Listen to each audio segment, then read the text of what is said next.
11장.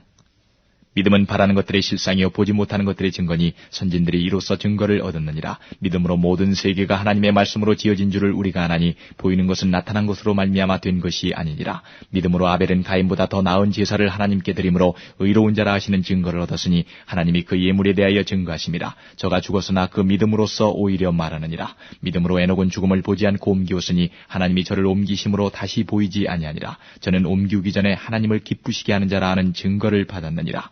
믿음이 없이는 기쁘시게 못하나니 하나님께 나아가는 자는 반드시 그가 계신 것과 또한 그가 자기를 찾는 자들에게 상 주시는 이심을 믿어야 할지니라. 믿음으로 노아는 아직 보지 못하는 일에 경고하심을 받아 경외함으로 방주를 예비하여 그 집을 구원하였으니 이로 말미암아 세상을 정죄하고 믿음을 좇는 의의 후사가 되었느니라.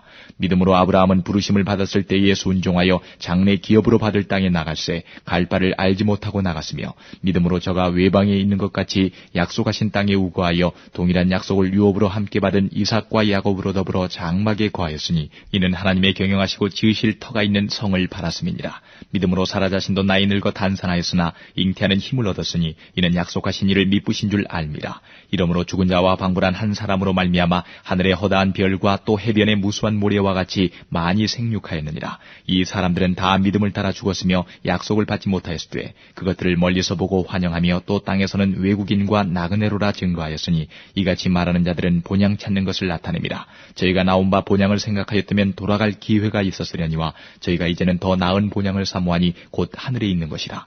그러므로 하나님이 저희 하나님이라 일컬음 받으심을 부끄러워 아니하시고 저희를 위하여 한 성을 예비하셨느니라. 아브라함은 시험 받을 때에 믿음으로 이삭을 드렸으니 저는 약속을 받은 자로 돼 그 독생자를 드렸느니라. 저에게 이미 말씀하시기를 내 자손이라 칭할 자는 이삭으로 말미암으리라 하셨으니 저가 하나님이 능히 죽은 자 가운데서 다시 살리실 줄로 생각한지라. 비유컨대 죽은 자 가운데서 도로 받은 것이니라.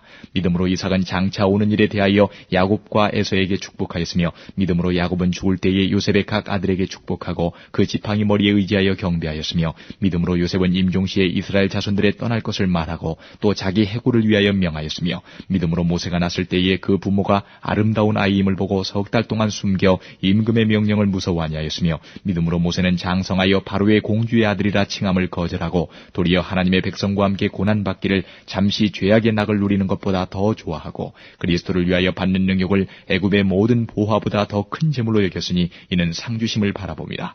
믿음으로 애굽을 떠나 임금의 노함을 무서워 아니하고 곧 보이지 아니하는 자를 보는 것 같이 하여 참았으며 믿음으로 유월절과 피 뿌리는 예를 정하였으니 이는 장자를 멸하는 자로 저희를 건드리지 않게 하려 한 것이며 믿음으로 저희가 홍해를 육지같이 건넜으나 애굽 사람들은 이것을 시험하다가 빠져 죽었으며 믿음으로 7일 동안 여리고를 두루다니며 성이 무너졌으며 믿음으로 기생 라합은 정탐꾼을 평안히 영접하였으므로 순종치 아니한 자와 함께 멸망치 아니하였도다. 내가 무슨 말을 더하리요? 기드온, 바락, 삼손, 입다와 다윗과 사무엘과 및 선지자들의 일을 말하려면 내게 시간이 부족하리로다. 저희가 믿음으로 나라들을 이기기도 하며 의를 행하기도 하며 약속을 받기도 하며 사자들의 입을 막기도 하며 불의 세력을 멸하기도 하며 칼날을 피하기도 하며 연약한 가운데서 강하게 되기도 하며 전쟁에 용맹되어 이방 사람들의 진을 물리치기도 하며 여자들은 자기의 죽은 자를 부활로 받기도 하며 또 어떤 이들은 더 좋은 부활을 얻고자 하여 악형을 받되 구차히 면하지 아니하였으며 또 어떤 이들은 희롱과 채찍질 뿐 아니라 결박과 옥에가 치는 시험도 받았으며 돌로 치는 것과 톱으로 켜는 것과 시험과 칼에 죽는 것을 당하고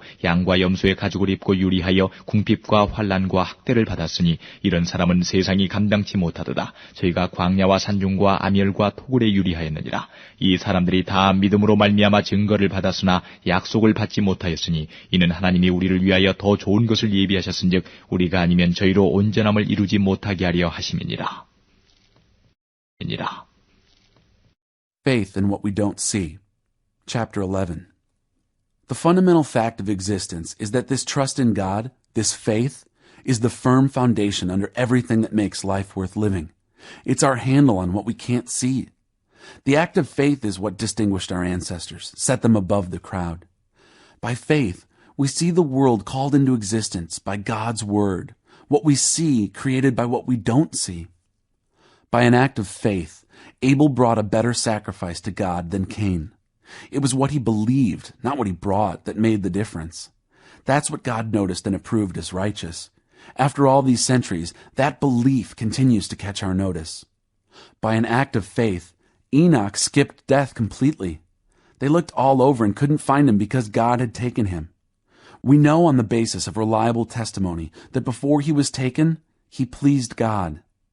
It's impossible to please God apart from faith. And why? Because anyone who wants to approach God must believe both that he exists and that he cares enough to respond to those who seek him. By faith, Noah built a ship in the middle of dry land. He was warned about something he couldn't see and acted on what he was told. The result? His family was saved. His act of faith drew a sharp line between the evil of the unbelieving world and the rightness of the believing world. As a result, Noah became intimate with God. By an act of faith, Abraham said yes to God's call to travel to an unknown place that would become his home. When he left, he had no idea where he was going. By an act of faith, he lived in the country promised him, lived as a stranger camping in tents. Isaac and Jacob did the same, living under the same promise. Abraham did it by keeping his eye on an unseen city with real, eternal foundations, the city designed and built by God. By faith, barren Sarah was able to become pregnant, old woman as she was at the time, because she believed the one who made a promise would do what he said.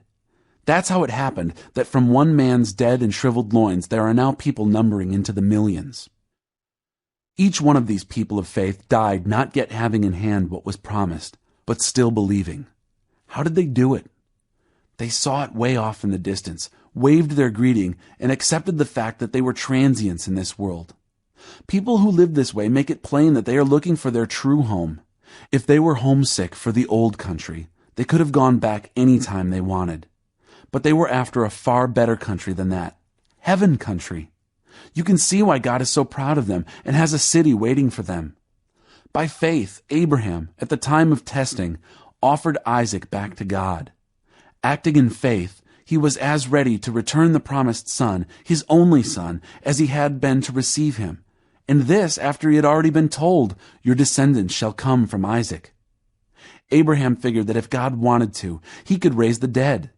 In a sense, that's what happened when he received Isaac back, alive from off the altar. By an act of faith, Isaac reached into the future as he blessed Jacob and Esau. By an act of faith, Jacob on his deathbed blessed each of Joseph's sons in turn, blessing them with God's blessing, not his own, as he bowed worshipfully upon his staff.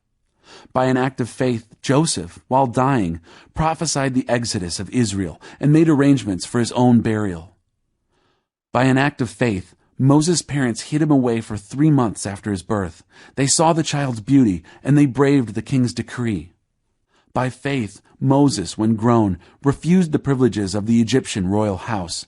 He chose a hard life with God's people rather than an opportunistic soft life of sin with the oppressors. He valued suffering in the Messiah's camp far greater than Egyptian wealth because he was looking ahead, anticipating the payoff. By an act of faith, he turned his heel on Egypt, indifferent to the king's blind rage. He had his eye on the one no eye can see, and kept right on going. By an act of faith, he kept the Passover feast and sprinkled Passover blood on each house so that the destroyer of the firstborn wouldn't touch them. By an act of faith, Israel walked through the Red Sea on dry ground. The Egyptians tried it and drowned. By faith, the Israelites marched around the walls of Jericho for 7 days, and the walls fell flat. By an act of faith, Rahab, the Jericho harlot, welcomed the spies and escaped the destruction that came on those who refused to trust God. I could go on, but I've run out of time. There are so many more: Gideon, Barak, Samson, Jephthah, David, Samuel, the prophets. Through acts of faith, they toppled kingdoms, made justice work, took the promises for themselves. They were protected from lions, fires, and sword thrusts, turned disadvantage to advantage, won battles, routed alien armies. Women received their loved ones back from the dead. There were those who, under torture, refused to give in and go free, preferring something better: resurrection. Others braved abuse and whips, and yes, chains and dungeons. We have stories of those who were stoned, sawed in two, murdered in cold blood, stories of vagrants wandering the earth in animal skins, homeless, friendless, powerless. The world didn't deserve them, making their way as best they could on the cruel edges of the world. Not one of these people, even though their lives of faith were exemplary, got their hands on what was promised. God had a better plan for us, that their faith and our faith would come together to make one completed whole, their lives of faith not complete apart from ours.